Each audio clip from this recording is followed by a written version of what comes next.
We came here to do tree planting. Akiria na andiki a mohoro hindi ya uhandi wa miti thiini wa mutitu wa Eburu, mwena wa Naivasha direct ucio ugite ati thitima iria thondekagwo na njira ya kuhuthira hinya wa mai ni nyihite na gikiro kinene ni undu wa kunyiha kwa mbura. We have had periodic droughts. One of them was in the year 2000, and thereafter in 2008 we had another drought.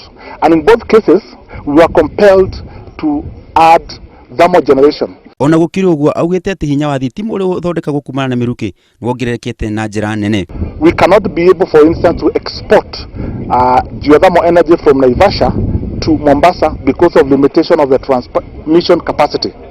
But KETRACO is working on that so that we can be able to increase the capacity of exchange between Naivasha and the coast. 100. Munene wa kiafitha munene wa utungata wa mititu augite ati kuirigwo kwa mutitu ucio wa Eburu ni kunyihitie ngui na gicunje kia 70% gatagati ka nyamu na andu. The human-wildlife conflict has reduced tremendously. I can say up to about 70% because we have very few cases nowadays of wildlife conflict with human beings. Even poaching in the forest has reduced, poaching of trees, charcoal burning. You can hardly see nowadays smoke anywhere in the forests. Itua ria Kenya Forest Service ria kurigicira mutitu ucio ni rigathiriirio ni afitha kuma Lainoak.